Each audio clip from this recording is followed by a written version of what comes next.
कृपया मुझे चुन लीजिए। रायल, वो महान योद्धा जिसने डेविल रेनफॉरेस्ट से बिना किसी चोट के बाहर निकलकर इतिहास बनाया था, अचानक इस नई दुनिया में आ गया और अब सरकार उसे जबरदस्ती शादी के लिए पत्नी चुनने को कह रही थी।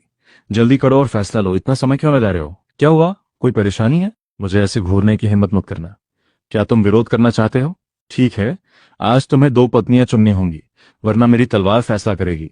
डैक्सिया साम्राज्य में वर्षों की लड़ाइयों ने पुरुषों की संख्या बहुत कम कर दी थी, इसलिए सरकार ने एक नया नियम बनाया था जिसमें गरीब और बदनाम हो चुके कुलीन परिवारों की महिलाओं को अविवाहित पुरुषों के साथ शादी के लिए भेजा जाता था, ताकि जनसंख्या बढ़े और ज्यादा कर वसूला जा सके।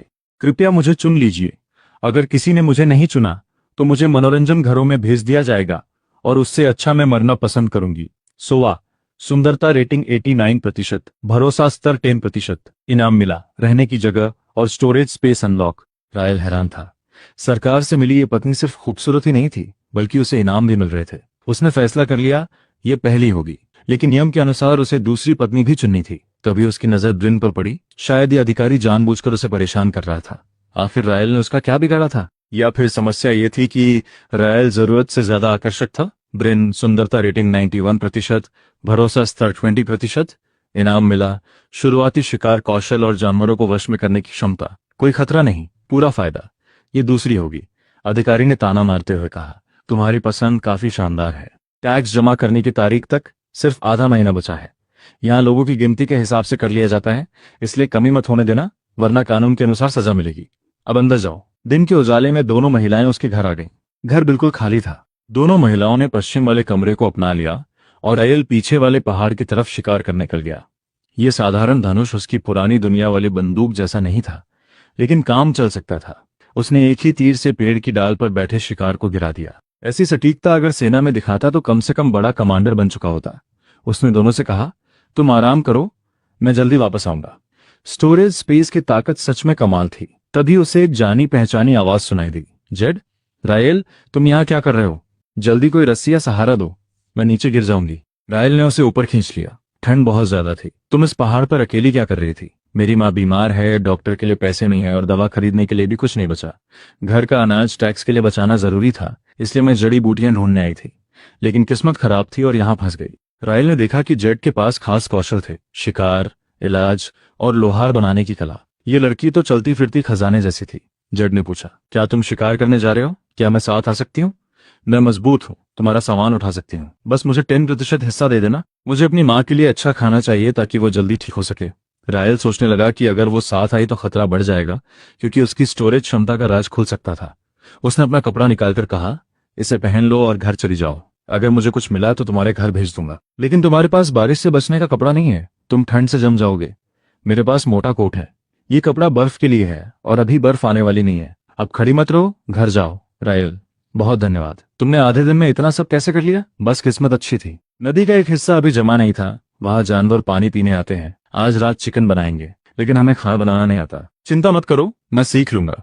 मुझे कढ़ाई, बुनाई और खेती आती है, मैं तुम्हारे लिए परेशानी नहीं बनूंगी। एक कुलीन लड़की जिसने कभी रसोई में कदम तक नहीं रखा था, अब खाना बनाने की बात कर रही थी। रायल ने सोचा ये भी शायद कोई खास इनाम देगा। तभी नया कौशल मिला, भट्टी बनाने की कला। अब वो खुद ईंटें बना सकता था और एक मजबूत घर तैयार कर सकता था। अब इस जर्जर मिट्टी की झोपड़ी में ज्यादा दिन रहना मुश्किल था। घर की हालत सुधारने से पहले सबसे बड़ी समस्या थी टैक्स। अनाज जमा करने की तारीख में सिर्फ 15 दिन बचे थे। हर व्यक्ति को 100 पाउंड अनाज देना था और उनके 3 लोगों के परिवार पर कुल 300 पाउंड का कर था, लेकिन उनके पास बचा था सिर्फ 50 पाउंड अनाज।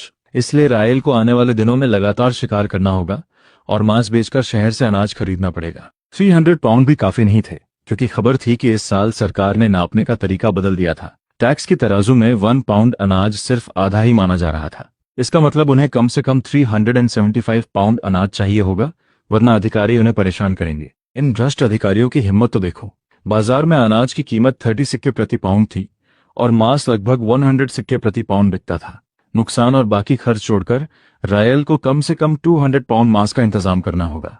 आगे का रास्ता आसान नहीं था। रात को सोवा ने सोचा, आज मैं तैयार हूं। रायल ने कहा, मेरे इतना काफी है। मेरा नियम है कि जो खाना बनाएगा वो बर्तन नहीं धोएगा। अब मैं अपने कमरे में जाकर आराम करूंगा। सोवा ने सोचा, यह आदमी हम दोनों में ज्यादा दिलचस्पी नहीं दिखाता।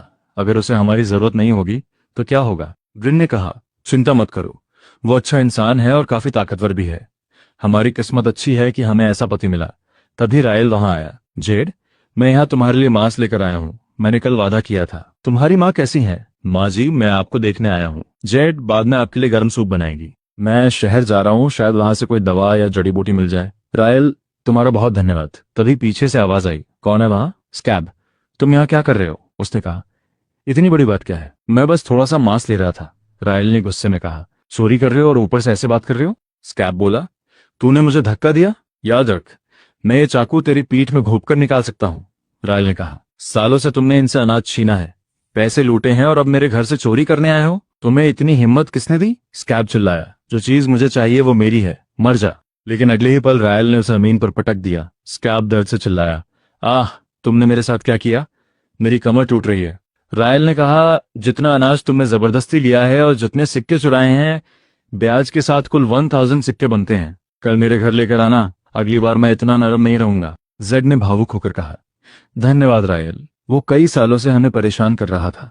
हम दोनों अकेली थी, हमारा कोई सहारा नहीं था।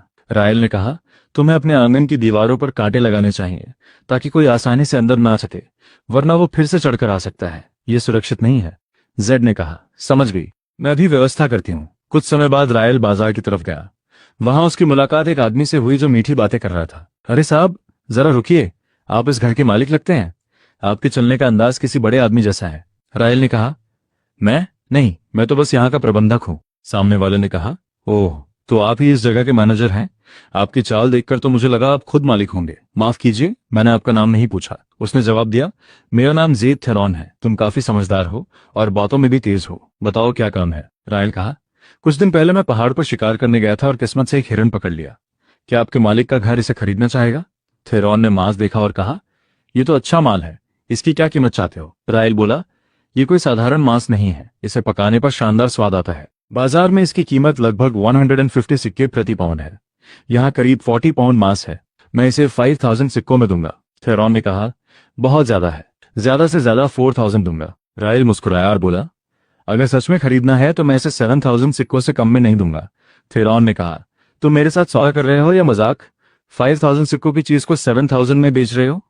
क्या तुम्हें लगता है थेरॉन बेवकूफ है? रायल ने कहा, तुम गलत समझ रहे हो। मैं ये चीज तुम्हें व्यक्तिगत रूप से 5000 में बेच रहा हूँ, लेकिन तुम्हारा मालिक का घर इसके लिए 7000 देगा। तुम 7000 सिक्के निकालकर मुझे दे दो, हिरन तुम्हारा हो जाएगा और बचे हुए 2000 तुम्हारा कमीशन समझ लो। बताओ, सौदा मंजूर है? पैसा ऐसी चीज है जो नामुमकिन काम भी करवा देता है, और ये बात कभी पुरानी नहीं होती। थेरॉन मुस्कुराया और बोला, ठीक है, लो 5000 सिक्के। हिरन अब मेरा है, बाकी 2000 सिक्कों का हिसाब पहले ही हो चुका है। रायल ने कहा, थेरॉन, ये कल पकड़े हुए कुछ खरगोश हैं, आपके लिए छोटा सा तोहफा समझो, आगे भी बहुत व्यापार होगा। थेरॉन ने कहा, तुम खेल समझते हो बच्चे, तुम्हारा भविष्य अच्छा है। धन्यवाद थेरॉन, मुझे थोड़ा पुराना अनाज भी खरीदना है, इसलिए अब मैं चलता हूँ। दुकान में पहुंचकर रायल ने देखा कि नया और पुराना अनाज मिलाया जा रहा था। उसने दुकानदार से पूछा, मालिक, तुम पुराने अनाज को नए अनाज के साथ क्यों मिला रहे हो? नया अनाज कहाँ है? दुकानदार बोला, यही सब बचा हुआ माल है, लेना है तो लो, वरना छोड़ दो। लेकिन नए अनाज की कीमत लेकर ऐसा मिलावटी माल बेचना सही नहीं है। दुकानदार गुस्से में बोला, अगर खरीदना नहीं है तो निकल जाओ। इस साल मौसम बहुत खराब था, ठंड और सूखे की वजह से फसल कम हुई है। शुक्र करो कि कुछ अनाज तो मिल रहा है, ज्यादा शिकायत की तो बाहर निकलो। कभी पीछे से आवाज आई, अरे अरे, देखो कौन आया है, दुनिया कितनी छोटी है। अनाज की दुकान पर तुम्हें देखकर अच्छा लगा। क्या घर का खाना खत्म हो गया क्या? टैक्स भरने में बस आधा महीना बचा है ना? रायल ने कहा, अधिकारी, ये तुम्हारी चिंता की बात नहीं है, एक भी दाना कम नहीं होगा। अधिकारी बोला, अभी भी जुबान उतनी ही तेज है, लगता है पिछली बार की सजा से कुछ सीखा नहीं। फिर उसने अपने आदमियों को बुलाया और कहा, मुझे खबर मिली है कि यह आदमी दुश्मन देश का जासूस है और हमारे इलाके में सेना की जानकारी लेने आया है। इसे पकड़कर पूछताछ के लिए ले जाओ। सैनिक बोले, जी सर, इसे पकड़ो। रायल ने कहा, तुम बार बार मुझे जासूस कह रहे हो, तुम्हारे पास इसका कोई सबूत है? अधिकारी हंसते हुए बोला, मेरा शब्द ही सबूत है। ये किसान लोग बहुत ज्यादा खेती करते करते अपना दिमाग खो देते हैं, मेरे सामने सबूत मांग रहा है, इसे अपनी औकात पता होनी चाहिए।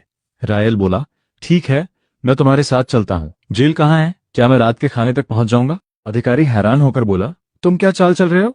रायल ने कहा, अगर मैं जेल चला गया तो मुझे अनाज टैक्स देने की जरूरत नहीं पड़ेगी, और जब तुम्हारे बड़े अधिकारी पूछेंगे तो सारी जिम्मेदारी तुम्हारी होगी। जब उन्हें पता चलेगा कि मैं जासूस नहीं हूं, तब जो 375 पाउंड अनाज कम पड़ेगा, क्या वो तुम्हारी जेब से जाएगा? अधिकारी चुप हो गया, फिर बोला, किस्मत अच्छी है तुम्हारी, हाथ छोड़ रहा हूं, अब यहां से निकलो। रायल ने सोचा, बड़े से बड़ा दुश्मन हराया जा सकता है, लेकिन छोटे चालबाज कभी हार नहीं मानते। सितंबर आने से पहले ड्रैक्स से निपटना होगा। घर वापस आकर रायल ने दोनों को 2 रजाइयां दी। उसने कहा, जब समय मिलेगा तो मैं घर की मरम्मत कर दूंगा। मुझे पता है यहाँ की हालत अच्छी नहीं है, तुम्हें ऐसी जगह रहने के लिए मजबूर होना पड़ रहा है, सोआ ने पूछा।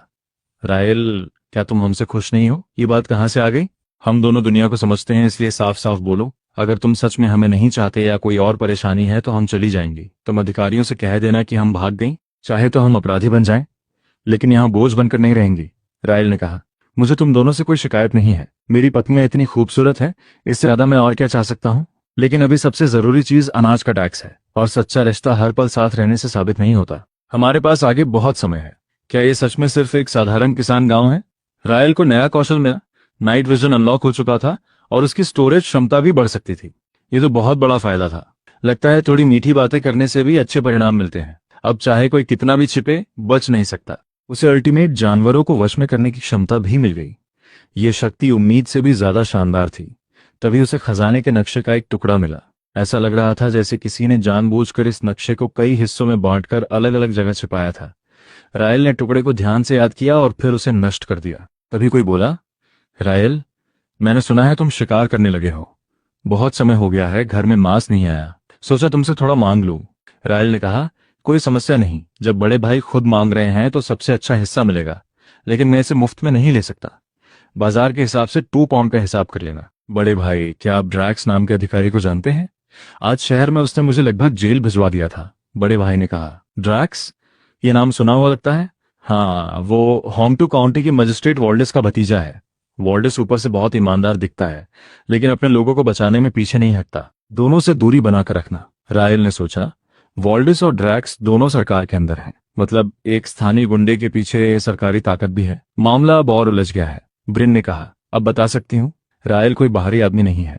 मैं और सिल्फ बचपन से एक दूसरे को जानते हैं। हम दोनों पहले राजकुमार के पक्ष में थे, लेकिन दूसरे राजकुमार ने 10 साल से ज्यादा इंतजार किया और फिर बहुत बेरहमी से सत्ता छीन ली। हमारे पास भागने के अलावा कोई रास्ता नहीं था और हम यहां तक आ गए। रायल समझ गया कि कभी कभी राजा और योद्धा भी हार जाते हैं, इसलिए नहीं कि वो गलत थे, बल्कि इसलिए कि उन्होंने गलत पक्ष चुना था। दूसरा राजकुमार सच में निर्दयी था। ब्रिन ने कहा, आज रात मुझे रायल के साथ रहने दो। अब जब हम उसकी पत्नियां हैं तो रिश्ता सिर्फ नाम का नहीं होना चाहिए। हम नहीं चाहते कि वो हमारी वजह से किसी अपराधी को छिपाने के आरोप में फंसे।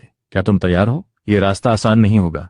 पति के साथ उसका रास्ता भी अपना पड़ता है। अगर रायल ने हमें नहीं बचाया होता तो हमारी जिंदगी बहुत पहले खत्म हो चुकी होती। रायल ने कहा, चिंता मत करो, जब तक मैं हूं कोई तुम्हें नुकसान नहीं पहुंचाएगा। कुछ समय बाद रायल मांस बेचने के लिए काउंटी शहर गया। वहां से लौटते हुए कुछ लोग उसे रोकने की योजना बना रहे थे। एक बोला, उसने इतना बड़ा जंगली सुअर मारा है, शायद हम उसका मुकाबला नहीं कर पाएंगे। दूसरा बोला, देखो उसका शरीर कितना मजबूत है, बॉस, शायद इसे छोड़ देना चाहिए। अगर इसके पीछे कोई और लोग हुए तो? उनका नेता बोला, डरने की जरूरत नहीं, ये बस किस्मत और अच्छे हथियारों की वजह से सफल हुआ है। अभी ये बाजार जा रहा है और इसके पास कोई हथियार नहीं हुआ। रास्ते में हमला करेंगे और सारा मांस ले लेंगे। तभी रायल ने उन्हें देख लिया। उसने कहा, मुझे लूटना चाहते हो? सही समय चुना है। अब खुद परेशानी ढूंढी है तो इसका परिणाम भी भुगतना पड़ेगा। सभी ने उस पर रस्सी डालने की कोशिश की। नेता बोला, इसे पकड़ो, मारो और मांस ले लो। रायल मुस्कुराया और बोला, क्या तुम सच में सोचते हो कि मैं शुआंगशुई गांव वापस नहीं जा पाऊंगा? मैं तुम्हारी बात पर भरोसा नहीं करता, लेकिन मेरे पास तुम्हें खत्म करने के 100 तरीके हैं और किसी को पता भी नहीं चलेगा। शुक्र मनाओ कि तुम आज वाले रायल से मिले हो, पुराने वाले से नहीं। पुराने हिसाब के लिए तुम्हारी 10 जिंदगियां भी कम पड़ती। बाद में रायल थेरॉन के पास पहुंचा। उसने कहा, 100 पाउंड जंगली सुअर के मांस के बदले मैं 15,000 सिक्के दूंगा।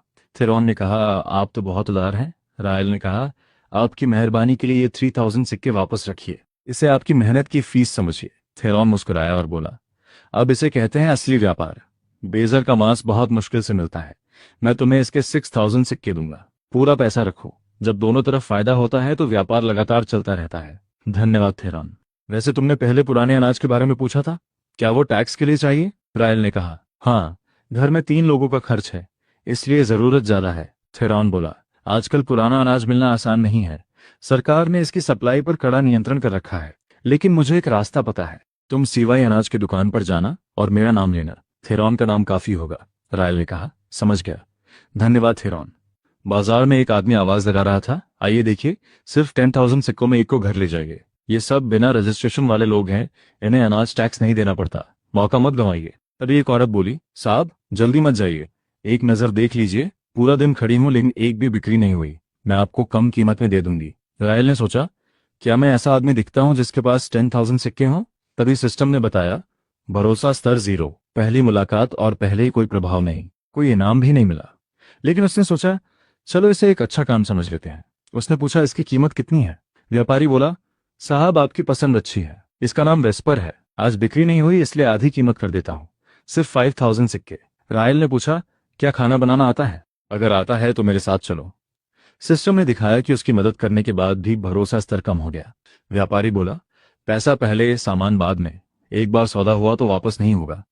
लड़के, तुम्हारे हाथ एक अनमोल चीज लगी है, तुमने बड़ा फायदा कर लिया, अब जाओ। रायल सीधा दुकान के मालिक से मिल पहुंचा। उसने कहा, मैं थेरॉन के कहने पर आया हूँ। मालिक ने पूछा, कितना अनाज चाहिए? रायल बोला, 400 पाउंड। दुकानदार बोला, मात्रा ज्यादा नहीं है लेकिन कीमत सुनकर हैरान हो जाओगे, 45 सिक्के प्रति पाउंड। 400 पाउंड यानी 18,000 सिक्के या 18 चांदी के सिक्के। रायल ने कहा, थेरॉन ने तो 40 सिक्के बताए थे।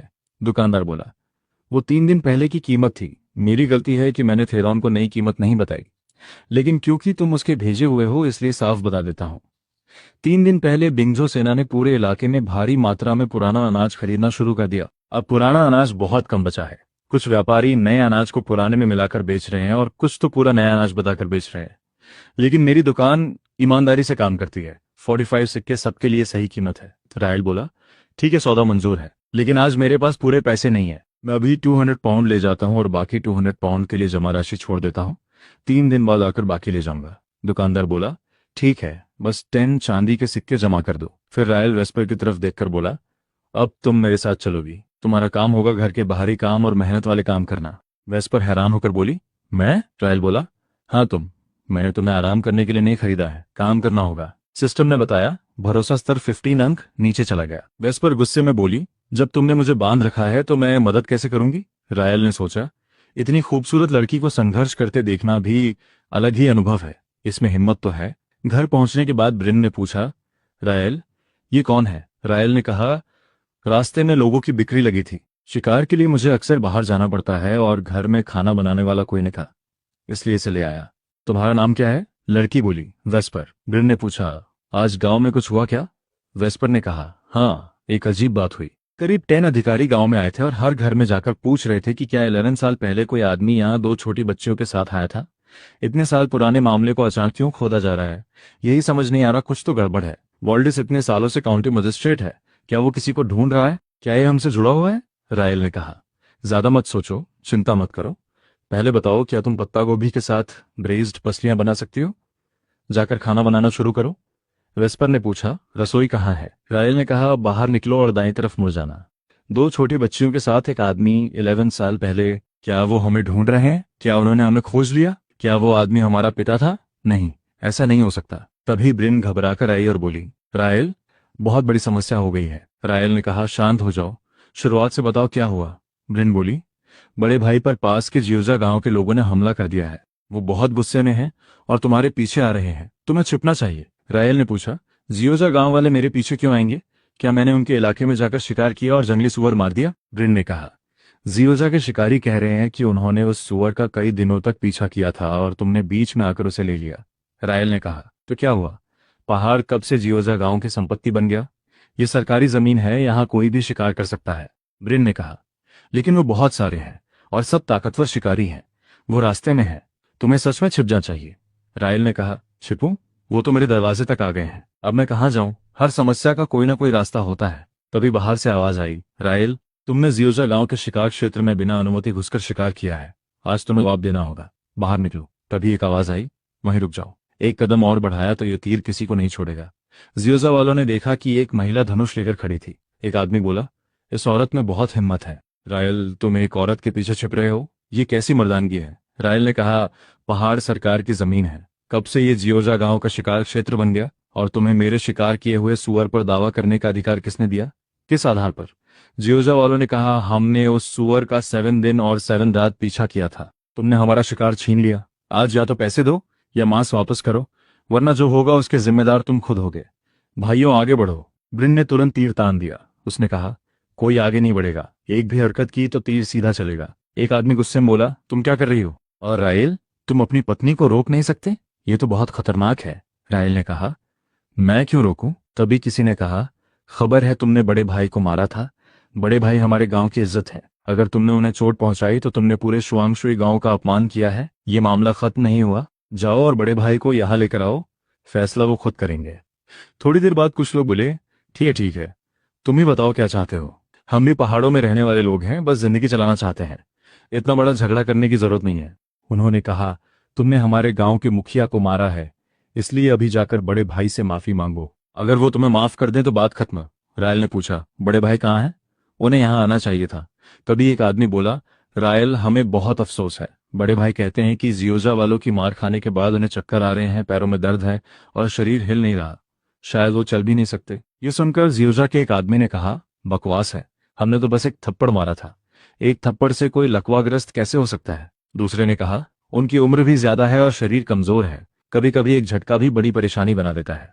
रायल मुस्कुराया और बोला, ठीक है, फिर तुम सब यहीं इंतजार करो। जब तक बड़े भाई ठीक नहीं हो जाते और तुम्हें माफ नहीं कर देते, तब तक कोई नहीं जाएगा। जल्दी किस बात की है? जियोजा वाले चुप हो गए। नुकसान की भरपाई कैसे करनी है हमें बताओ, हम इसे सही कर देंगे। रायल ने कहा, अगर हिसाब से देखें तो तुम लोग पिछले 3 सालों से हमारे पीछे वाले पहाड़ पर शिकार कर रहे हो। मैं ज्यादा सख्ती नहीं करूंगा।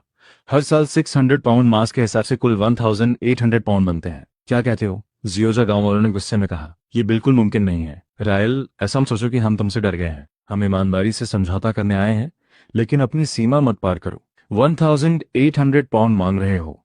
क्या हमारी जान लेनी है? एक आदमी बोला, सही कहा, ये खुद को क्या समझता है? रायल ने कहा, तो फिर मांस लेकर आओ या यहीं खड़े रहो।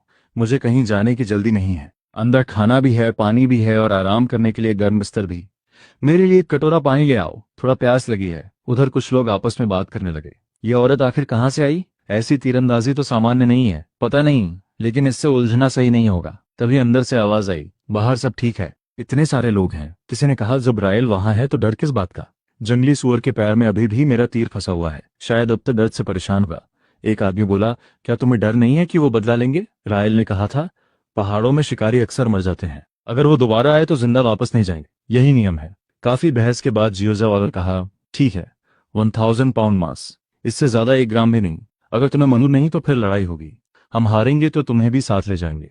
रायल ने कहा, ठीक है, 1000 पाउंड, लेकिन एक शर्त है। अब से जियोजा गांव का कोई भी शिकारी पीछे वाले पहाड़ पर शिकार करने आएगा तो पहले शुआंगशुई गांव से अनुमति लेगा और हर शिकार में से 20% हिस्सा हमें मिलेगा। यही नया नियम होगा। वो लोग गुस्से में बोले, तुम तो हमें पूरी तरह खत्म करना चाहते हो। रायल ने कहा, हिसाब लगाओ, सिर्फ 150 चांदी के सिक्के दे दो और आज का मामला खत्म। जियोजा वालों ने कहा, 150 चांदी? तुम्हारी हिम्मत कैसे हुई? रायल बोला, एक कर्ज का कागज लिख दो जिसमें लिखा हो कि आज से जियोजा गांव शुआंगशुई गांव का 150 चांदी का कर्जदार है और हर महीने 0.3% ब्याज के साथ पूरा भुगतान करेगा। एक आदमी बोला, तुम्हारी योजना बहुत ज्यादा सही बैठ रही है। इसके बाद उसने कहा, मार दो हमें, लेकिन मैं ये कागज कभी साइन नहीं करूंगा। रायल मुस्कुराया और बोला, अच्छा है, मुझे ऐसे आदमी पसंद हैं जो मौत से नहीं डरते। फिर उसने यान से पूछा, ये लोग हथियार लेकर मेरे घर में घुसे और लूटने आए, डैक्सिया साम्राज्य के कानून के अनुसार इसकी सजा क्या है? यान ने जवाब दिया, हथियार के साथ घर में घुसना और हिंसा की कोशिश करना बड़ा अपराध है। कानून के अनुसार इन्हें मौत की सजा मिल सकती है। ये सुनकर जियोजा वाले डर गए। उन्होंने कहा, हमसे गलती हो गई, हम ज्यादा घमंडी हो गए थे। हम रायल के नुकसान की भरपाई करेंगे। हम 10 चांदी के सिक्के देने को तैयार हैं। रायल ने कहा, लगता है जियोजा गांव काफी अमीर है। उनका नेता खुद 10 चांदी लेकर घूम रहा है। ये शिकारी साधारण लोग नहीं है। ठीक है, 10 चांदी मंजूर, अब तुम जा सकते हो। ये मामला यहीं खत्म समझो। तभी रायल ने कहा, रुको लेनी, ये पैसे बड़े भाई के पास ले जाओ। कहना कि ये जंगली सुअर वाले मामले की भरपाई है और उन्हें आराम करने को कहना। आज तुमने बहुत दौड़ भाग की है, इसमें से कुछ पैसे अपने पास रख लो। तुम्हारे घर की हालत ठीक नहीं है और तुम्हें एक बुजुर्ग की देखभाल भी करनी है। बाजार जाकर अनाज खरीद लेना, पहले ये साल निकालो। लेनी ने कहा, नहीं, मैं इतना पैसा नहीं ले सकती। मैंने तो बस तुम्हारा संदेश पहुंचाया है, कोई भी कर सकता था। रायल ने कहा, गांव में कोई भी तुम्हारे लिए खड़ा नहीं हुआ। तुमने मदद की है, इसलिए ये तुम्हारा हक है। तुम भी जानती हो जियोजा गांव कितना ताकतवर है। गांव वालों का डरना समझ आता है, लेकिन बात सिर्फ डर की नहीं है। मेरा विश्वास करो, असली परेशानी अभी शुरू हुई है। तुम सोचते हो जियोजा वाले दोबारा आएंगे? रायल ने कहा, ये लो, इसमें से एक चांदी का सिक्का वापस रख लो। तभी उसने वेस्पर की तरफ देखा। जाओ और उस आधे बचे उस सुअर के सिर काटकर रसोई में ले जाओ। बड़े भाई के घर भेज देना, उबाल कर खाएंगे तो शायद उनका दिमाग थोड़ा ठीक हो जाए। बड़े भाई, आज जो हुआ वो तुम्हें पता नहीं है। एक आदमी बोला, क्या तुम्हें नहीं लगता रायल ने कुछ ज्यादा ही आसानी से समझौता कर लिया? जंगली सुअर वाले ने 10 चांदी दी और उसने ले ली। अगर मेरी बात मानो तो वो और ज्यादा मांग सकता था, शायद 20 चांदी तक मिल जाती। बड़े भाई ने कहा, बेवकूफी मत करो, जिस बात को समझते नहीं हो उस पर बोलना बंद करो। वो पैसा ज्यादा लेता तो परेशानी बढ़ जाती। 10 चांदी भी इतनी है कि लोगों के मन में जलन पैदा कर दे। अगर रायल 150 चांदी लेकर आता तो गांव में उसके लिए जगह बनाना मुश्किल हो जाता। लोग उससे नहीं, उसके पास मौजूद चीजों से जलते। दूसरा आदमी हैरान होकर बोला, तो क्या रायल को नुकसान नहीं हुआ? बड़े भाई ने कहा, तुम्हें सच में थोड़ा सुअर का दिमाग खाना चाहिए। वो लड़का बहुत समझदार है। उसने पैसा भी लिया, सही इंसान भी बना रहा और अपनी उदारता की छवि भी बना ली। अब गांव वाले उससे जल भी नहीं सकते। उसका भविष्य बहुत अच्छा है। तभी किसी ने कहा, सच में बड़ा भविष्य है। सुअर का दिमाग खाने से शायद सोच भी बड़ी हो जाए। कुछ समय बाद रायल घर पहुंचा। बाहर से आवाज आई, रायल घर पे हो? तुम्हारी बुआ देखने आई है। रायल ने कहा, बुआ इतनी रात हो गई है, आप यहाँ कैसे? बुआ बोली, अरे रायल, मैंने सुना तुमने जंगली सुअर मार गिराया। शुआंगशुई गांव में इतने सालों में ऐसा शिकारी नहीं देखा। मैं हमेशा कहती थी कि बड़ा होकर तुम कुछ बड़ा करोगे। देखा, मेरी बात सही निकली। रायल हंसकर बोला, बुआ, आपको सच में ऐसा याद है? मुझे तो याद है आप कहती थी कि मैं पढ़ाई में बेकार हूँ, लड़ाई में कमजोर हूँ और जिंदगी में कुछ नहीं कर पाऊंगा। हमेशा किसान ही बना रहूंगा। ये बातें मेरी तो नहीं लगती। बुआ बोली, रायल, मैंने हमेशा तुम पर भरोसा किया है। वो सब बातें दूसरे लोग कहते थे, मेरी नहीं थी। तभी लियू बुआ बोली, रायल बेटा, हमारे घर में इस साल का अनाज पूरा नहीं हुआ है। क्या तुम थोड़ा सुअर का मांस उधार दे सकते हो? अगले साल फसल के बाद लौटा देंगे। रायल ने कहा, लियू बुआ, ये थोड़ा मुश्किल है। मेरे घर में भी 3 लोगों का खर्च है। हमारे पास इतना मांस नहीं कि दूसरों को दे सकूं। आपको कोई और रास्ता देखना होगा। लियू बुआ ने दोनों पत्नियों की तरफ देखकर कहा, वैसे भी तुम्हारे घर की वो दोनों औरतें कोई काम नहीं करती। उन्हें रखने का क्या फायदा? सिर्फ अनाज बर्बाद कर रही हैं। दोनों को छोड़ दो। याद है नहीं बेटी शिव, वो असली किसान परिवार की लड़की है, मेहनती है और ज्यादा दहेज भी नहीं मांगूंगी। तभी ब्रिन ने गुस्से में तीर चला दिया जो पास से निकल गया। उसने कहा, माफ करना बुआ, हाथ फिसल गया। मैं पूरी तरह बेकार नहीं हूं। धनुष चलाना आता है, हालांकि निशाना थोड़ा कमजोर है। लेकिन अगर आप यहां खड़े होकर बकवास करती रहीं तो अगला तीर कहां जाएगा, इसकी गारंटी नहीं दे सकती। रायल ने सोचा, ये लड़की तो सच में गुस्सैल है, दिलचस्प है। लियू बुआ गुस्से में बोली, ये लड़की तो बहुत बदतमीज है। रायल, तुम इसे रोकते क्यों नहीं? हम परिवार वाले हैं और तुम्हारी पत्नी बड़ों से ऐसे बात करती है, ये तो गलत है। इसके आधार पर तुम इसे तलाक दे सकते हो। तुम लोग मेरे साथ ऐसा व्यवहार करने की हिम्मत कैसे कर सकते हो? मैं इसकी शिकायत अधिकारियों से करूंगी। रायल ने कहा, लियू बुआ, मैं सच में माफ चाहता हूँ। हमारे पास खुद के लिए भी अनाज कम है और मैं इसी चिंता में रहता हूँ। जहां तक मेरी पत्नी की बात है, उसकी चिंता मत करो। रायल ने कहा, तुम्हारी चिंता करने की जरूरत नहीं है। मुझे ऐसी ही हिम्मत वाली औरतें पसंद है। लियू बुआ, अब आप चलिए, देर हो रही है। तभी स्कैब दौड़ता हुआ आया और बोला, रायल, मुझे अपने साथ रख लो। आज से तुम जो कहोगे वही करूंगा। जिसे मारना होगा उसे मारूंगा, कोई सवाल नहीं पूछूंगा। रायल ने पूछा, स्कैब, तुम मेरे साथ चलना चाहते हो? डर नहीं लगता कि मैं फिर से तुम्हारा हाथ तोड़ दूंगा? स्कैब ने सिर झुकाकर कहा, पहले मेरी आंखें बंद थीं। मैं समझ नहीं पाया कि मैं किसके सामने खड़ा हूं। मैंने असली ताकत को पहचानने में गलती की। बस मुझे एक मौका दे दो, मैं जिंदगी भर तुम्हारा वफादार रहूंगा। चाहे आग हो या पानी, मैं पीछे नहीं हटूंगा। रायल ने कहा, अंदर आकर बैठो, मुझे तुमसे एक बात पूछनी है। क्या तुम अनाज का इंतजाम कर सकते हो? जितना ज्यादा हो सके उतना अच्छा, स्कैब बोला। अनाज? होंगटो काउंटी के अंदर एक गुप्त बाजार है। वहां कीमत खुले बाजार से कम होती है और कोई नहीं पूछता कि माल कहां से आया। ये बाजार नया है, लेकिन अफवाह है कि काउंटी मजिस्ट्रेट खुद इसे संरक्षण देता है। सरकार ऊपर से अनदेखा करती है और अंदर से इसे बचाती है। रायल ने कहा, घर जाकर तैयारी करो। 2 दिन बाद मेरे साथ काउंटी शहर चलना। मुझे अनाज खरीदना है और उस गुप्त बाजार को भी देखना है। स्कैब बोला, जी मालिक। रायल, चिंता मत करो, मैं तुम्हारे रास्ते की हर रुकावट हटा दूंगा। तभी बाहर से आवाज आई, मैं तुम्हें मार डालूंगा बेशर्म आदमी। रोज गांव में परेशानी खड़ी करता है और अब रायल के घर तक आ गया। शर्म नहीं आती? निकल यहां से। स्कैब बोला, रुको चाचा, मुझे मत मारो। मैं अब परेशानी करने नहीं आया हूं। मैं अब से रायल के साथ काम करूंगा। उसने मुझे स्वीकार कर लिया है, मैं अब उसका आदमी हूं। सामने वाला हैरान होकर बोला, सच में? रायल ने इसे अपने साथ रख लिया? रायल ने कहा, हाँ, ये अब मेरे काम करेगा। तभी बड़े भाई ने कहा, रायल, तुमने पहाड़ पर शिकार करके कमाल कर दिया। अगर तुम में इतनी क्षमता थी तो पहले क्यों नहीं बताया? पूरे गांव को चिंता में डाल दिया था। रायल ने कहा, सच कहूं तो मुझे खुद नहीं पता था कि मैं कर पाऊंगा या नहीं। बस कोशिश करने गया था और किस्मत साथ दे गई। बड़े भाई ने कहा, तो फिर एक बात सोचो, तुम्हारी इस क्षमता से गांव के लोग भी फायदा उठा सकते हैं। क्यों ना एक शिकार दल बनाया जाए? जब खेती का काम कम हो तो गांव वालों को पहाड़ पर ले जाओ और उन्हें अतिरिक्त कमाई का रास्ता दो। और अभी तुम्हारी जियोजा गांव से दुश्मनी भी हो गई है, अकेले जाना सुरक्षित नहीं होगा। अगर गांव वाले साथ होंगे तो परेशानी आने पर हम संख्या में कम नहीं होंगे। ताकत हमेशा साथ रहने में होती है। रायल ने कहा, बड़े भाई, मैं जानता हूं आप गांव के लिए अच्छा चाहते हैं, लेकिन हर जिम्मेदारी मेरे ऊपर मत डालिए। शिकार कोई खेल नहीं है, इसमें जान का खतरा होता है। फिर भी मैं इस गांव को कमजोर नहीं देखना चाहता। शुआंशुई गांव के लोगों की हालत सच में कठिन है। ये बूढ़ा आदमी मेरी कमजोरी समझ चुका है। रायल ने सोचा और बोला, ठीक है, अगर मैं थोड़ी मदद कर सकता हूं तो करूंगा। हम कोशिश करते हैं। बड़े भाई खुश होकर बोले, बहुत अच्छा रायल, तुम्हारा ये फैसला गांव के लिए बहुत बड़ी मदद है। तुम्हें जो भी चाहिए बस कहना। अगर मेरी ताकत में हुआ तो मैं मना नहीं करूंगा। रायल ने कहा, मैं अपना घर बड़ा करना चाहता हूँ। क्या आप पता कर सकते हैं कि इस जमीन का कागज बनवाने में कितना खर्च आएगा? अभी नहीं, जब पैसे जमा हो जाएंगे तब। बड़े भाई ने कहा, यह आसान है, मैं गांव के रजिस्टर और जमीन के दलाल से बात कर लूंगा। लेकिन ये जमीन सस्ती नहीं होगी। क्या तुम्हारे पास इतने पैसे हैं? रायल बोला, मैं इंतजाम कर लूंगा, पैसा समस्या नहीं है। बड़े भाई ने कहा, ठीक है, इसे मुझ पर छोड़ दो। बाद में रायल ने जेड से कहा, क्या तुम थोड़ी देर बाहर रहोगी? मुझे माँ वांग से अकेले में बात करनी है। जेड बोली, ठीक है, मैं दरवाजे पर ध्यान रखूंगी। अंदर रायल ने कहा, माँ वांग मुझे माफ करना। माँ वांग ने कमजोर आवाज में कहा, रायल मुझे माफ करना, मेरा शरीर दिन ब दिन कमजोर हो रहा है। पता नहीं मैं इस सर्दी को पार कर पाऊंगी या नहीं। मैं हमेशा तुम दोनों पर बोझ रही हूँ। रायल ने कहा, ऐसा मत कहिए, मुझे आपसे कुछ पूछना है लेकिन समझ नहीं आ रहा कैसे पूछूं। रायल सोच रहा था कि आखिर पूछूं कैसे। वो दिखने में कोई खास खूबसूरत नहीं था। चेहरे पर कई तिल थे, लेकिन उसका चलना, उसकी आवाज और उसके हाव भाव किसी महिला से बिल्कुल मेल खाते थे। फिर भी कुछ बातें ऐसी थीं जो अजीब लग रही थीं। माँ वांग ने कहा, रायल, तुमने हमारे लिए बहुत कुछ किया है, जो पूछना है पूछ लो। हम दोनों औरतें अकेली हैं, अब इतनी औपचारिकता की जरूरत नहीं है। रायल ने कहा, मैंने सुना है कुछ अधिकारी गांव में किसी को ढूंढ रहे थे, एक आदमी जो 2 औरतों के साथ सफर कर रहा था, और ये बात 10 साल से भी ज्यादा पुरानी है। अगर मैं गलत नहीं हूं तो वो लोग तुम्हें और जेड को ढूंढ रहे हैं।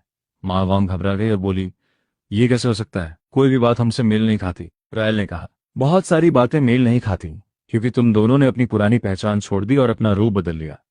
जेड की एक जुड़वा बहन होनी चाहिए, है ना? और तुम औरत नहीं हो, तुम एक पुरुष हो, बल्कि एक नपुंसक।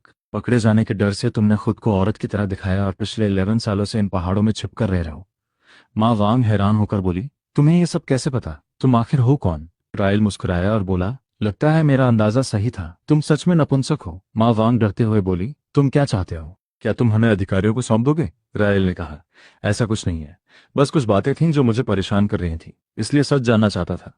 जेड ने धीमी आवाज में कहा, क्या उसे सब पता चल गया? नहीं, उसे कुछ मत बताना। रायल मुझे माफ कर दो, हमारा इरादा तुमसे कुछ छिपाने का नहीं था। अगर जिंदगी इतनी मुश्किल ना बन जाती तो कौन अपना सब कुछ छोड़कर यहाँ इस तरह जीना चाहता? हम भी बस मजबूर लोग हैं, हमें ऐसे ही जीने दो। रायल ने कहा, जीना छोड़ने की जरूरत नहीं है। मावांग ने हैरानी से पूछा, तुम्हें कैसे पता कि मैं मरना चाहती हूँ? रायल ने कहा, पिछली बार जब मैंने तुम्हें देखा था तुम कमजोर थी। मावांग बोली, हाँ, लेकिन वो सिर्फ सामान्य सर्दी थी। रायल ने कहा, लेकिन ऐसा कैसे हो सकता है? अभी तुम्हारे होंठ नीले पड़ रहे हैं और उंगलियों के सिरे काले हो रहे हैं। ये किसी धीरे धीरे असर करने वाले जहर जैसा लग रहा है। वॉल्डिस का नाम सुनते ही तुम्हारा डर जाना और फिर कल अधिकारियों का गांव आना, इसका मतलब साफ है। लेकिन अभी कोई कदम उठाना गलती होगी। यहाँ रहना ही तुम्हारे लिए ज्यादा सुरक्षित है। चुप रहो और जिंदा रहो। अगर सच में खतरा आया तो तब फैसला लेना। अभी समय है, मौत के बाद कुछ नहीं बचता। जिंदा रहोगी तो शायद सब बदलने का मौका मिलेगा।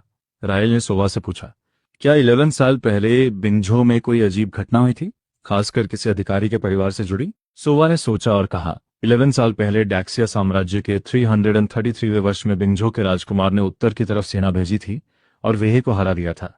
सम्राट ने उसे बड़ा इनाम दिया और वेहे का बड़ा इलाका उसे दे दिया। उसके बाद बिंगझो में भ्रष्टाचार से जुड़े कुछ मामले सामने आए और चेन नाम का एक अधिकारी मारा गया। रायल ने पूछा, चेन अधिकारी? 11। सोवा ने कहा, हाँ, मुझे उसके बारे में याद है। जहां तक मुझे याद है उस पर भ्रष्टाचार का नहीं बल्कि देशद्रोह और दुश्मनों से मिलकर काम करने का आरोप लगा था। उसके पूरे परिवार को सजा दे दी गई, एक भी इंसान नहीं बचा। कहते हैं इतनी बेरहमी थी कि अंडे तक तोड़ दिए गए ताकि कहीं कुछ छिपा ना हो। ये बहुत निर्दयी घटना थी। इसके अलावा उस साल कोई और खास अजीब घटना नहीं हुई थी। रायल ने कहा, अंदर आ जाओ, मैं बस तुम्हारे बारे में थोड़ा जानना चाहता हूँ। इतना सावधान रहने की जरूरत नहीं है। अगर तुम सच में चेन परिवार से हो भी तो इतने साल बीत चुके हैं, मैं तुम्हें पकड़वाने नहीं वाला। मेरे साथ बाहर चलो। वेस्पर ने पूछा, क्या बात है, इतनी गोपनीयता क्यों? इन 2 दिनों में मैंने समझ लिया है कि तुम अच्छे इंसान हो, इसलिए मुझे जाने दो। मैंने तुम पर जितना खर्च किया है मैं सब वापस कर दूंगी, बल्कि उससे ज्यादा भी दे दूंगी। रायल ने पूछा, क्या तुम्हें पता है मैंने तुम्हें क्यों खरीदा था? वेस्पर ने पूछा, क्यों? क्या इसलिए नहीं कि मैं काम करूं? रायल बोला, क्योंकि तुम्हारा चेहरा थोड़ा किसी ऐसे इंसान से मिलता है जिसे मैं जानता था। मेरी एक दोस्त थी, उसका नाम जेड था। वेस्पर अचानक घबरा गई और बोली, वो कहाँ है? क्या वो अभी भी जिंदा है? रायल ने कहा, और अगर मैं तुम्हें बता दूं तो तुम क्या करोगी? क्या तुम भी जाकर उसे ढूंढने की हिम्मत करोगी? वेस्पर ने हैरानी से पूछा, तुम्हें क्या पता है? रायल बोला, मुझे उतना ही पता है जितना मुझे पता होना चाहिए, है ना मीरा? वेस्पर चौंक गई। तुम तुम जानते हो मैं कौन हूं? क्या तुम मुझे अधिकारियों के हवाले कर दोगे? रायल ने कहा, मैंने कहा ना, मुझे सिर्फ वही पता है जो मुझे पता होना चाहिए, जो नहीं जानना चाहिए उसके बारे में मैं कुछ नहीं जानता। इसलिए तुम यहाँ मेरे साथ सुरक्षित रह सकती हो। तुम सिर्फ वेस्पर हो, एक लड़की जो मेरे लिए खाना बनाती है। वेस्पर ने पूछा, तुम मेरी मदद क्यों कर रहे हो? रायल ने कहा, कोई खास वजह नहीं।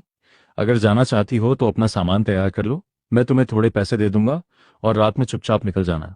तुम्हारे पास पहचान पत्र नहीं है, यात्रा की अनुमति भी नहीं है।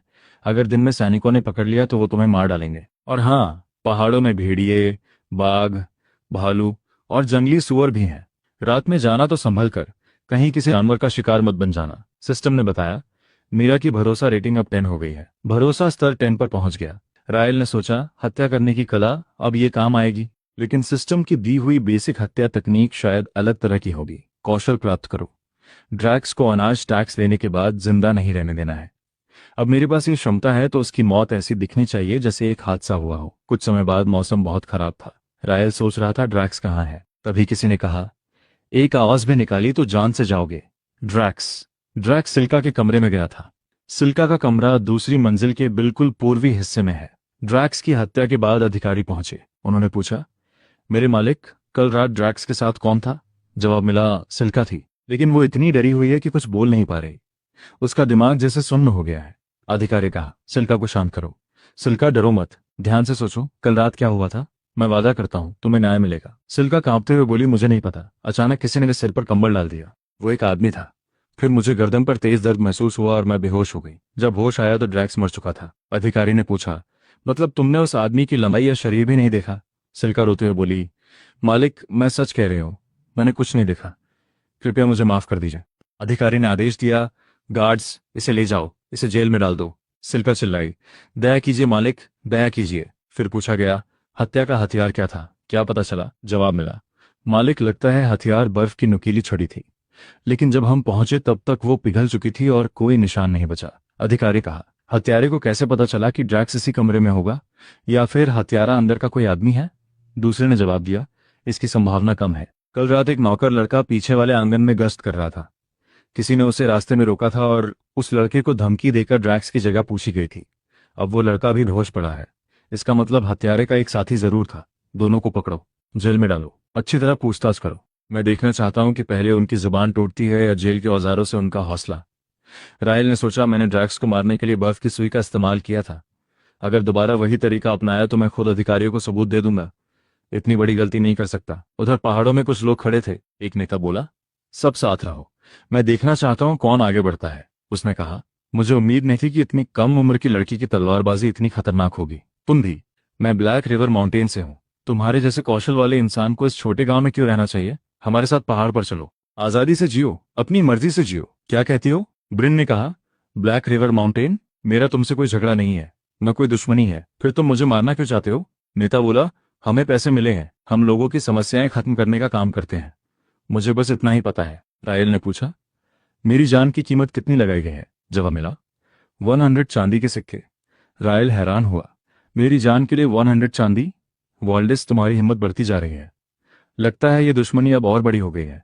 नेता ने कहा, मुझे माफ करना, मेरे जैसे साधारण इंसान को डाकू बनने में कोई दिलचस्पी नहीं है। ये सौदा यहीं खत्म। लेकिन हमारे रास्ते अलग हैं, इसलिए एक शर्त है। अगर तुम मेरा एक बार रोक पाई तो मैं चला जाऊंगा और फिर कोई तुम्हारा पीछा नहीं करेगा। दोनों के बीच लड़ाई शुरू हुई।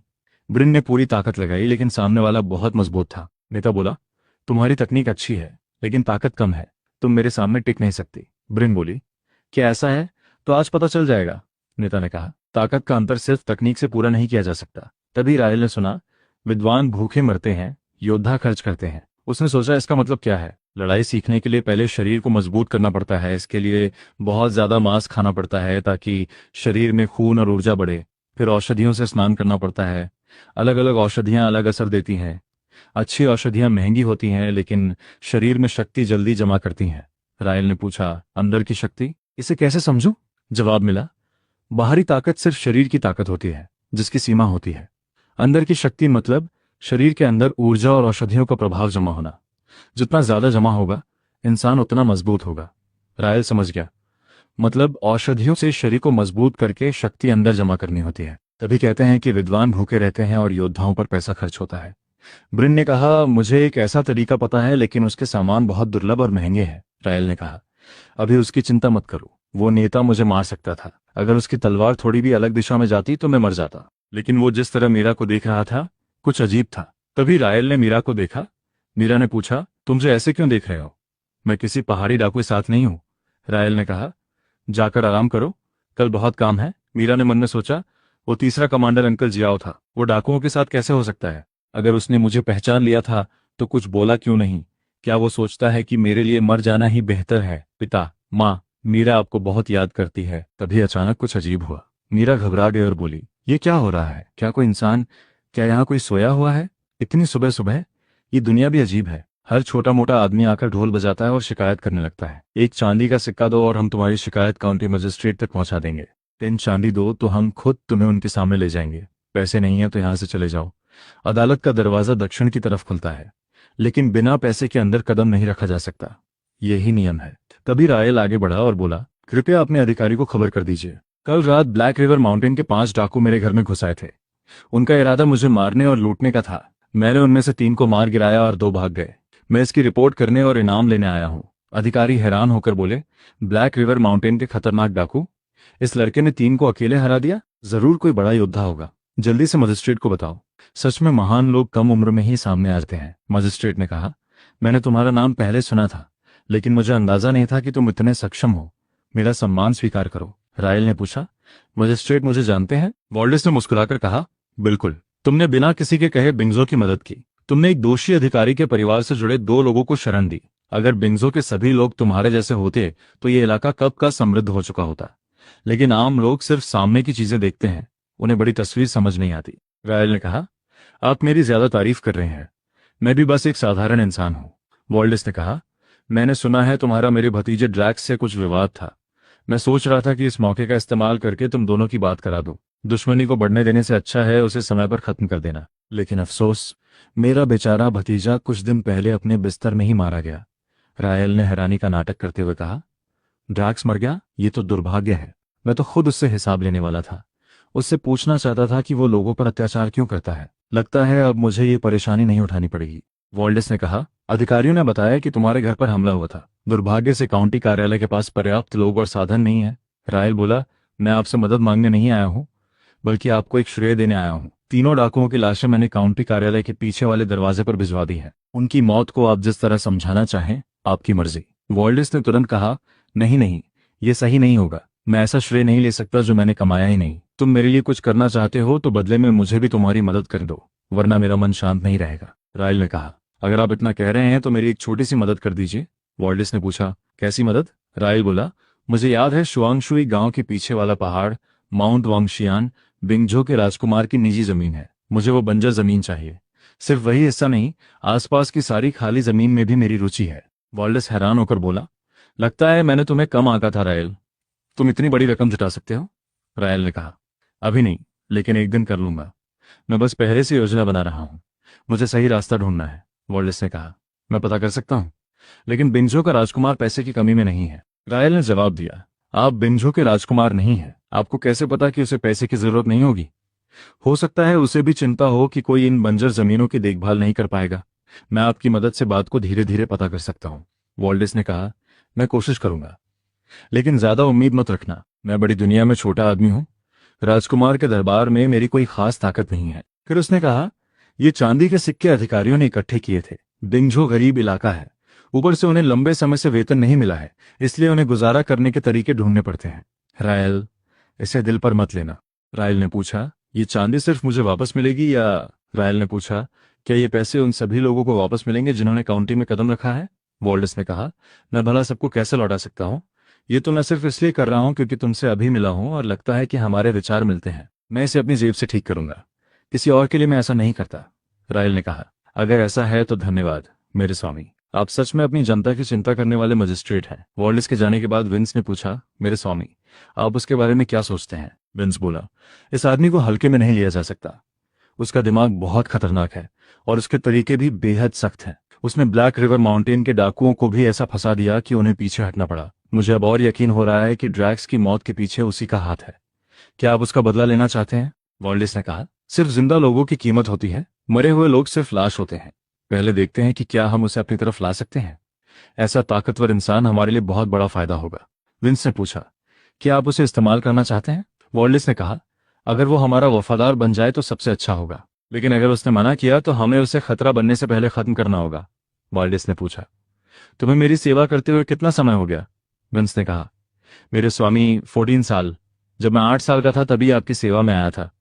वॉल्डेस मुस्कुराया और बोला, तुम सच में खूबसूरत हो। सिर्फ एक इशारे से कितने ही पुरुष तुम्हारे आगे झुक सकते हैं। सुंदरता सबसे तेज हथियार होती है। फिर उसने कहा, चलो तुम्हारा परिचय एक ऐसे आदमी से कराते हैं जो शायद तुम्हारा पति बन सकता है। कैसा रहेगा? विंस ने कहा, मैं सिर्फ आपके पास रहकर आपकी सेवा करना चाहती हूँ, कृपया मुझे दूर मत भेजिए। वॉल्डेस ने कहा, कितनी बेकार चीज है। उसके पास जाओ, उसे अपने प्यार में फंसा लो। दूसरी तरफ रायल एक दुकान पर पहुंचा। उसने कहा, मालिक, मैं खास तौर पर तुम्हारे जंगली मांस के लिए आया था, लेकिन तुम मुझे खेत की मुर्गी को जंगली तीतर बताकर बेचने की कोशिश कर रहे हो। क्या तुम मुझे बाहर का आदमी समझकर बेवकूफ बना सकते हो? दुकानदार बोला, अच्छे ग्राहक, मेरी बात सुनो, 3 महीने बाद वापस आ, मैं वादा करता तुम्हें असली माल दूंगा। तभी एक आदमी ने रायल को देखा और बोला, इस आदमी की हथेलियों पर इतनी कठोरता है कि साफ है उसने कई सालों तक युद्ध की ट्रेनिंग ली है। रायल ने कहा, आपकी नजर अच्छी है। सामने वाला हंसकर बोला, बच्चे, तुम्हें भी पहचानना आता है। अभी जो वार किया गया था उसमें बहुत ताकत थी, लेकिन तुमने उसे इतनी सफाई से मोड़ दिया कि मेज पर रखे कटोरे तक नहीं हिले। तुम कोई साधारण इंसान नहीं हो, बहुत दिलचस्प हो। मेरा नाम रायकर है। तुम्हारा नाम? रायल ने कहा, रायल? रायकर बोला, अच्छा नाम है, क्या मेरे साथ थोड़ा मुकाबला करोगे? रायल ने कहा, माफ करना, मुझे अनाज खरीदना है, खेलने का समय नहीं है। रायकर ने कहा, अनाज टैक्स भरने के लिए? रायल ने कहा, हाँ। रायकर बोला, अगर तुम मुझे हरा दोगे तो मैं तुम्हें 20 चांदी दूंगा, क्या कहते हो? रायल ने सोचा, 20 चांदी जल्दी कमाने का अच्छा तरीका है, लेकिन यह आदमी ऐसे पैसे क्यों उड़ा रहा है? रायकर ने कहा, अगर मैं जीत गया तो तुम्हें हर महीने मेरे लिए एक जंगली तीतर लाना होगा और इस सराय में पहुंचाना होगा ताकि मैं भुना हुआ तीतर खा सकूं। रायल ने कहा, सौदा मंजूर है, ये बुरा सौदा नहीं है। यह आदमी बस खाने का शौकीन लगता है। दोनों में मुकाबला शुरू हुआ। रायल ने देखा कि सामने वाले में असली ताकत है। रायकर ने हमला किया, आधा कदम वाली क्रशिंग फिस्ट। रायल ने बचाव किया। रायकर की ताकत ज्यादा थी, लेकिन अंत में मुकाबला तय हो गया। रायकर ने कहा, आज मैं हार गया, लेकिन 1 महीने बाद फिर मुकाबला करेंगे। अगर उस दिन तुम जीत गए तो मैं तुम्हें 100 चांदी दूंगा। रायल ने कहा, ठीक है, मैं यहां रहूंगा, वादा वादा होता है। ये लो, 3 दिन बाद मैं तुम्हारे लिए जंगली तीतर भेज दूंगा ताकि तुम इस सराय का स्वाद चख सको। रायकर हंसकर बोला, यही तो बात है, अब से तुम मेरे दोस्त हो। फिर रायल एक नक्शा देखा और सोचा, ये बिल्कुल उसी नक्शे जैसा है जो मुझे गुफा में मिला था। आखिर ये चीज क्या है? सामने वाला बोला, मुझे कैसे पता? तुम यहाँ सामान खरीदने आए हो, माल कहाँ से आया ये पूछना तुम्हारा काम नहीं है। दुकानदार ने कहा, तुम्हें सामान की मंजिल के बारे में भी नहीं पता? तुम्हें तो सबसे जरूरी नियम तक नहीं मालूम। रायल ने सोचा, ये बूढ़ा लोमड़ी चालाक है, ये नक्शा शायद बाकी नक्शे रखने वालों को बाहर निकालने का जाल है। तभी उसने पूछा, इसकी कीमत कितनी है? जवाब मिला, 10 चांदी, इससे कम नहीं होगा। ये बिंजो सेना का शाही गार्ड वाला सामान है, अगर पहचान सकते हो तो आकर देखो। रायल ने कहा, 10 चांदी, इससे अच्छा तो किसी को लूट लो। दुकानदार बोला, अगर अच्छा धनुष चाहिए तो खजाने वाले हिस्से में देखो। रायल हैरान हुआ, खजाने की जगह पर हथियार भी मिलते हैं? दुकानदार हंसकर बोला, ऐसी कोई चीज नहीं जो यहाँ ना मिल सके। तुम्हें जो चाहिए, चाहे कितना भी मुश्किल क्यों ना हो, हम ला सकते हैं, बस कीमत अलग से तय होगी। रायल ने पूछा, अगर मुझे किसी का सिर चाहिए तो? दुकानदार ने पूछा, किसका? रायल बोला, होम टू काउंटी के मजिस्ट्रेट वोल्डेस का। दुकानदार ने मुस्कुराकर कहा, आप तो मजाक कर रहे हैं, सरकारी अधिकारी की हत्या करना मौत की सजा वाला अपराध है। यहाँ हम सिर्फ बेहतरीन चीजों का सौदा रखते हैं। आइए आगे चलिए। थोड़ी देर बाद एक शानदार धनुष का हिस्सा दिखाया गया। दुकानदार बोला, यह धनुष का ढांचा 30 साल पहले एक महान कारीगर ने बना था। आसमान से गिरे लोहे से तैयार किया गया है, पंख की तरह हल्का और टूटने से लगभग अजय। बस एक कमी है, इसमें अभी डोरी नहीं लगी है। अगर आप चाहें तो लगवा सकते हैं, कीमत होगी 100 चांदी। आखिरी कीमत। रायल ने कहा, 100 चांदी? क्या मुझे लूट रहे हो? दुकानदार बोला, मैं पूरी तरह गंभीर हूं। पूरे बिंजो में ऐसा दूसरा धनुष नहीं मिलेगा। रायल ने पूछा, 100 चांदी तुम्हारी कीमत है या मेरी? दुकानदार ने कहा, आप समझदार इंसान हैं, समझ जाएंगे। दरअसल लॉर्ड वॉल्डेस आपको पसंद करते हैं। ये धनुष का ढांचा उनकी तरफ से तोहफा है, आपको शुभकामना देने का तरीका। लेकिन उन्होंने कहा था कि आपको दूसरा तोहफा भी स्वीकार करना होगा। तभी एक लड़की आगे आई। उसने कहा, मेरा नाम जारा है, मुझे लॉर्ड वॉल्डेस ने भेजा है। उन्होंने कहा कि आपको किसी ऐसे व्यक्ति की जरूरत है जो आपकी देखभाल कर सके। मैं भले बहुत सुंदर नहीं हूं, लेकिन सेवा करना जानती हूँ। रायल ने सोचा, ये वॉल्डेस सच में हर चीज पहले से तैयार करता है। फिर उसने पूछा, और तुम? जारा ने कहा, मैं बंधुआ वर्ग से हूँ। मेरा अनुबंध लॉर्ड वॉल्डेस के पास है, इसलिए मेरे पास आने के अलावा कोई रास्ता नहीं था। मैं आपसे झूठ नहीं बोली। जाने से पहले लॉर्ड वॉल्डेस ने कहा था कि आपकी अच्छी तरह सेवा करूं और आपकी हर गतिविधि पर नजर रखूं। रायल ने कहा, कम से कम तुम ईमानदार तो हो? जारा बोली, मैंने सोचा छिपाने से बेहतर है सब साफ बता दूं। अगर आपको मैं पसंद नहीं हूं तो मैं वापस चली जाऊंगी और लॉर्ड वॉल्डेस सजा देंगे, स्वीकार कर लूंगी। रायल ने कहा, रुको, तुम मुझे क्या दे सकती हो? जारा ने कहा, कोयला सही कीमत पर। आपको भट्टी और निर्माण के लिए कोयला चाहिए होगा।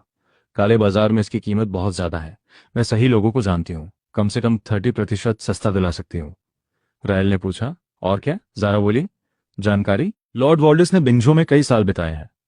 उनके कानून और अपराध दोनों तरफ समझ है। आपको जो भी जानना होगा मैं पता कर सकती हूँ। रायल ने पूछा, क्या तुम्हें डर नहीं लगता कि वॉल्डेस को पता चल जाएगा कि तुम मेरी मदद कर रही हो? जारा ने कहा, मालिक कृपया मुझे निकालिए मत। मैं बस जिंदा रहना चाहती हूँ, खुद को मुसीबत में डालकर मरना नहीं चाहती। मैं वही बोलूंगी जो बोलना जरूरी होगा और बाकी बातों पर चुप रहूंगी। मुझे अपनी सीमा पता है। मालिक, आपको मुझे अपने साथ रखकर पछतावा नहीं होगा। रायल ने कहा, ठीक है, मैं ये धनुष का ढांचा ले रहा हूं, तुम मेरे साथ घर चलोगी? जारा ने कहा, जी मालिक। रायल ने पूछा, क्या तुम्हें डर नहीं लगता कि मैं तुम्हें नुकसान पहुंचा सकता हूं? वॉल्डेस कोई ईमानदार खेल खेलने वाला आदमी नहीं है। जारा ने कहा, डर तो लगता है, लेकिन मुझे उससे ज्यादा डर उस इंसान से लगता है जिसके पास किसी के लिए कीमत ही नहीं होती। रायल ने पूछा, तुम्हारा मतलब क्या है? जारा बोली, जिसके पास कोई उपयोगिता नहीं होती, उसकी जिंदगी की कोई कीमत नहीं होती। वो सबसे दयनीय स्थिति होती है। सोचिए, जब तक आप किसी के लिए उपयोगी हैं, कोई आपको मारना चाहेगा और कोई आपको बचाना चाहेगा। ऐसी दुनिया में यही जीने का नियम है। रायल, आप मेरे मिले सबसे अलग इंसान हैं। आपने पहली बार मुझे इंसान की तरह देखा है। घर पहुंचने के बाद सबने पूछा, ये कौन है? रायल ने कहा, इसका नाम जारा है, सबको नमस्ते कर रही है। सिल्वा ने पूछा, रायल, ये कौन है? इसे पहले कभी नहीं देखा। रायल ने कहा, रास्ते में मिली। सिल्वा ने हंसकर कहा, तुम्हें जहां भी देखो वहीं से कोई ना कोई लड़की मिल जाती है। पहले मीरा, अब ये क्या लड़कियां रास्ते में उगती हैं? जारा ने कहा, मेरी जिंदगी आसान नहीं रही। रायल ने मुझे काले बाजार से खरीदा है। मेरे पास कुछ भी नहीं है। अब मैं उसके रोजमर्रा के काम संभालूंगी और जो भी जरूरत होगी करूंगी। सिल्वा ने दया से कहा, बाहर ठंडी हवा चल रही है, अंदर आओ, बैठो। अब तुम यहां हो तो परिवार का हिस्सा हो, शर्म मत करो। ब्रेन ने धीरे से कहा, यह लड़की साधारण नहीं है, इसकी नजर लोमड़ी से भी तेज है। और अभी जिस तरह इसने झुककर सलाम किया, कोई आम नौकर ऐसा नहीं करता। रायल ने कहा, मुझे पता है। सिल्वा ने पूछा, फिर इसे घर क्यों लाए, जैसे भेड़िए को घर में बुला रहे हो? रायल ने कहा, क्योंकि ये साधारण नहीं है, इसी वजह से ये दिलचस्प है। चिंता मत करो, ये परेशानी नहीं करेगी। अगले दिन रायल ने कहा, कल मैं तुम्हें शिकार पर ले जाऊंगा। जारा खुश होकर बोली, धन्यवाद मालिक, मेरे हाथ कब से बेचैन थे। जंगल में रायल ने एक जानवर पकड़ा। तभी सिल्वा ने कहा, देखो रायल, मैंने पकड़ लिया। रायल ने कहा, पेड़ पर चढ़ो। तभी जानवर को देखकर बोला, हिलो मत, एक कदम भी आगे बढ़े तो हम दोनों मुसीबत में पड़ जाएंगे। फिर रायल ने अपनी पशु नियंत्रण क्षमता का इस्तेमाल किया। जानवर शांत हो गया। सिल्वा ने हैरानी से पूछा, रायल, तुमने ये कैसे किया? रायल ने कहा, बस मुझे लगा कि मैं कर सकता हूं तो मैंने कोशिश कर ली। अब ये मेरा साथी है, मेरा परिवार है, आगे से इसकी बात मेरी बात होगी। सिल्वा हैरान थी, क्या ये इंसानों की भाषा समझता है? रायल ने कहा, भालू समझदार जानवर होते हैं, अगर ये घर की रखवाली करेगा तो कोई साधारण इंसान हमें नुकसान नहीं पहुंचा पाएगा। रायल कहा, चलो घर चलते हैं। अगले दिन मैं तुम्हें शहर के ड्रंकन इमोर्टल सराय ले जाऊंगा, वहां रायकर से मिला जाएगा। रायकर ने खाना खाते हुए कहा, यह सच में मेरी पसंदीदा डिश है, कमाल का स्वाद है। रायल, तुम्हारा जंगली तीतर हर पैसे के लायक था। रायल ने कहा, मैं इससे भी अच्छा बना सकता हूं, बस सारे सामान अभी नहीं है। रायकर ने कहा, मुझे बताओ क्या चाहिए, मैं ले आऊंगा। अगर तुमने सच में मुझे प्रभावित कर दिया तो पैसे की चिंता मत करना, हम दोस्त हैं। दोस्त के घर खाना खाने जाना सामान्य बात है। मैं शुआंगशुई गांव के सबसे अंदर वाले घर में रहता हूँ, जब चाहो जाना। रायकर बोला, सच में? आज मेरे काम है, वरना अभी तुम्हारे साथ घर चला जाता। अगली बार जरूर आऊंगा। बाद में जारा ने कहा, रायल, वो रायकर कोई साधारण इंसान नहीं है, उसके चेहरे में बिंझो के राजकुमार जैसी समता है। रायल ने कहा, तुम हैरान नहीं हो? मुझे पहले से थोड़ा अंदाजा था, लेकिन ये बात अपने तक रखना, किसी को मत बताना, जारा ने कहा। समझ गई। रायल ने मन में सोचा, वॉल्डेस, जिस चीज को तुम पूरी जिंदगी ढूंढ रहे हो वो अभी मेरे हाथ में है।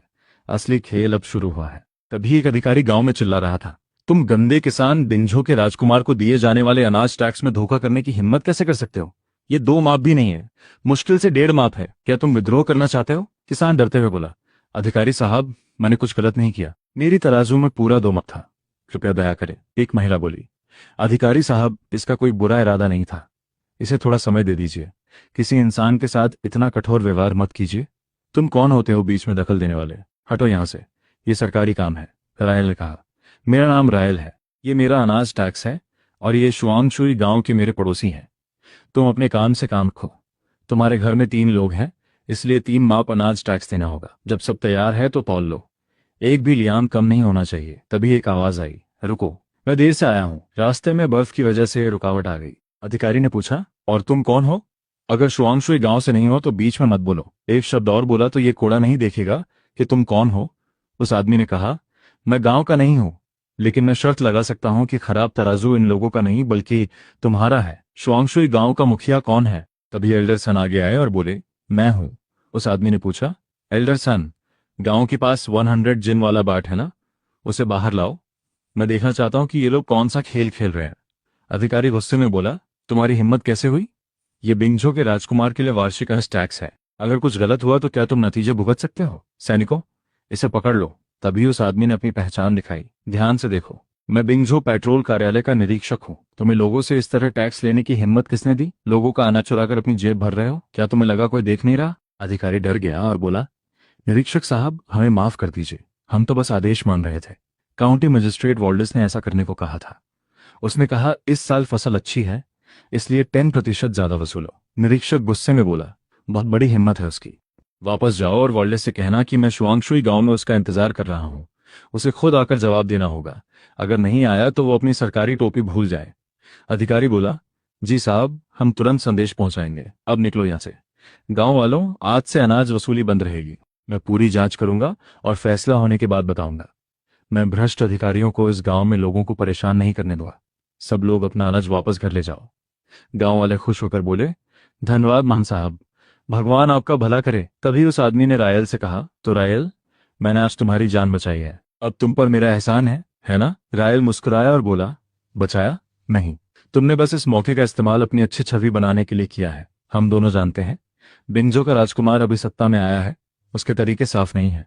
उसे पैसे चाहिए, लेकिन उससे ज्यादा उसे अच्छी छवि चाहिए, क्योंकि अच्छी छवि भी एक तरह की ताकत होती है। आदमी हंसकर बोला, लगता है तुमने मेरी चाल पकड़ ली।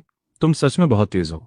सच कहूं तो तुम्हारे साथ दोस्ती करना थका देने वाला होगा, हर समय दिमाग लगाना पड़ेगा। रायल ने पूछा, तुम सच में ऐसे ही रहते हो, इतनी क्षमता होने के बाद भी? आदमी बोला, मैंने कभी पढ़ाई करने की कोशिश की थी, लेकिन सफल नहीं हुआ, कई साल बर्बाद हो गए। अभी हाल ही में शिकार शुरू किया है, इसलिए हालत थोड़ी बेहतर हुई है। चलो अंदर चलो, मैं तुम्हें अपना खास ब्रेस्ड पोर्क खिलाता हूँ। आदमी बोला, खास ब्रेस्ड पोर्क? नाम सुनकर ही लग रहा है कि शानदार होगा। आज मेरा दिन अच्छा है। दोनों अंदर गए।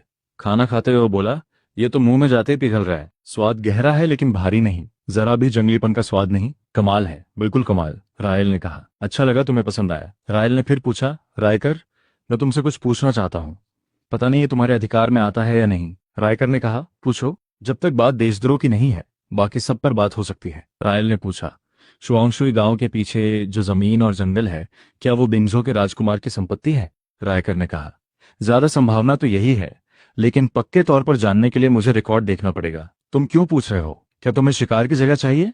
रायल ने कहा, मैं उसे खरीदना चाहता हूँ। रायकर हैरान हुआ और बोला, तुम्हें पता भी है ब्लैकबेड पहाड़ कितना बड़ा है? ये पूरा बिंझो का सुरक्षा कवच है। रायल ने कहा, थोड़ा अंदाजा है। रायकर बोला, उसकी कीमत लाखों चांदी के सिक्कों में होगी, और फिर भी शाही परिवार शायद बेचने को तैयार ना हो। ये सिर्फ जमीन नहीं है, ये सम्मान और किस्मत से जुड़ी बात है। रायल ने कहा, मैं पूरा पहाड़ नहीं चाहता, बस शुआंगशुई गांव की उत्तर वाली जमीन चाहिए। मैं वहां अपना घर बना चाहता हूँ। अभी घर बहुत छोटा है और अपनी जमीन ना होना मुझे अच्छा नहीं लगता। रायकर ने कहा, यह बात सही है, ये मांग गलत नहीं है। मैं वापस जाकर पता करूंगा कि क्या उस हिस्से को अलग किया जा सकता है। तभी वॉल्डेस आया और बोला, पेट्रोल कमिश्नर साहब, आपका अधीनस्थ वॉल्डिस आपको प्रणाम करता है। देर से आने की गलती के लिए मैं सजा स्वीकार करता हूँ, कमिश्नर ने कहा। उठो, घुटनों पर मत बैठो, जमीन ठंडी है। वॉल्डिस ने कहा, माफ कीजिए मालिक, मैं बैठने की हिम्मत नहीं कर सकता। आप खुद यहाँ आए और मैं आपका स्वागत नहीं कर पाया। मेरी गलती की कोई माफी नहीं। कमिश्नर मुस्कुराया और बोला, तुम्हारी हिम्मत सच में कमाल की है। लोगों को दबाना, अनाज टैक्स में चोरी करना, तुम्हें इतनी हिम्मत किसने दी? वॉल्डिस ने कहा, मालिक मैं तो सिर्फ एक काउंटी मजिस्ट्रेट हूँ। इतना बड़ा काम करने की मेरी औकात नहीं। यह आदेश बिंगझो शाही परिवार की तरफ से आया था। मैंने बस आदेश का पालन किया। मेरे पास कोई विकल्प नहीं था। कमिश्नर ने पूछा, शाही परिवार का आदेश था? तो फिर लिखित आदेश दिखाओ, मुझे कुछ सबूत चाहिए। वॉल्डिस ने कहा, मालिक कोई लिखित आदेश नहीं है। ऐसी चीज कभी कागज पर नहीं छोड़ी जाती। लिख दिया जाए तो शाही परिवार के लिए परेशानी बन जाएगी। कमिश्नर ने पूछा, फिर आदेश किसने दिया? खुद राजकुमार ने या किसी रानी ने? वॉल्डिस बोला, मालिक मैं सजा के लिए तैयार हूं। जिसने भी आदेश दिया हो, काम मैंने किया है। जो फैसला होगा स्वीकार है। कमिश्नर ने कहा, ठीक है, क्योंकि तुमने 80 जिन वाले बाट से अनाज लिया है, अब उतनी ही मात्रा तुम्हें खुद शाही खजाने में देनी होगी। जो ज्यादा लिया गया है वो जनता को वापस मिलेगा। कर सकते हो? वॉल्डिस ने कहा, जी मालिक, मैं तुरंत सब ठीक कर दूंगा। जनता भी संतुष्ट होगी और शाही परिवार को भी कोई परेशानी नहीं होगी। कमिश्नर ने कहा, अच्छा, तुमने कई साल ईमानदारी से सेवा की है। अब सिर्फ काउंटी मजिस्ट्रेट बने रहना तुम्हारे लायक नहीं। प्रांत को एक डिप्टी गवर्नर चाहिए। अगर ये काम ठीक किया तो तुम्हारी तरक्की होगी।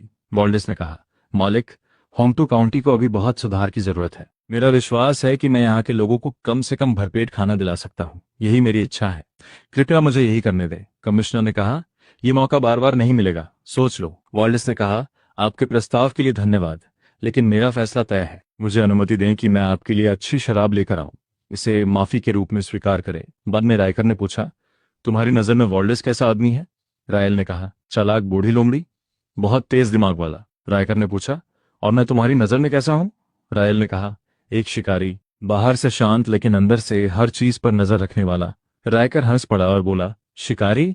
ये नाम अच्छा है। मुझे पता था मैंने तुम्हें सही पहचाना। रायल, तुम सच में दिलचस्प इंसान हो। इस दुनिया में बहुत कम लोग हैं जो मुझे समझते हैं।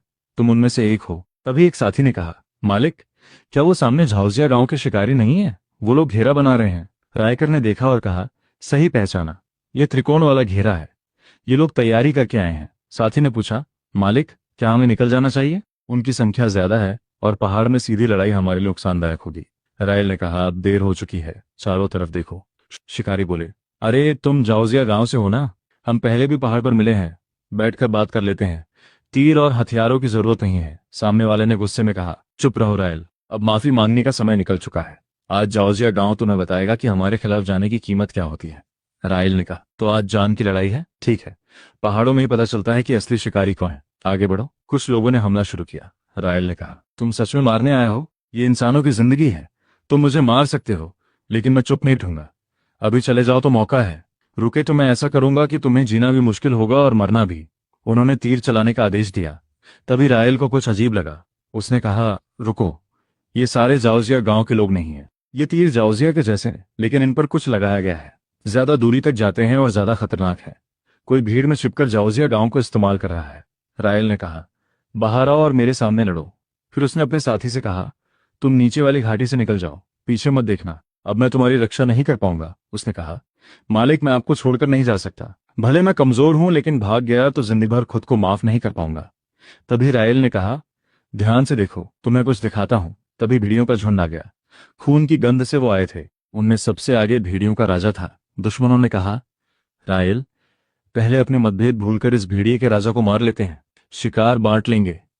रायल ने कहा, मना है। एक आदमी हंसकर बोला, अब तुम भेड़िए के पेट में जाओगे। घमंडी लोगों का यही अंत होता है। सब हैरान थे क्योंकि भेड़िए का राजा रायल की बात मान रहा था। एक शिकारी बोला, तुम इंसानों की तरह जानवरों को कैसे काबू कर लेते हो? रायल ने कहा, हम अच्छे रिश्ते में नहीं हैं, लेकिन ये मेरी बात समझता है। जाउजिया गांव के लोग डर गए और बोले, हमसे गलती हो गई, हमें जाने दो, हम कभी तुम्हारे पीछे नहीं आएंगे। रायल बोला, घास काटते समय जड़ छोड़ दी जाए तो फिर उगाती है। एक आदमी बोला, मुझे ब्लैक ब्लेड पहाड़ के खजाने का रहस्य पता है। क्या ये मेरी जिंदगी बचा सकता है? रायल ने कहा, बताओ, देखते हैं तुम्हारा रहस्य कितना कीमती है।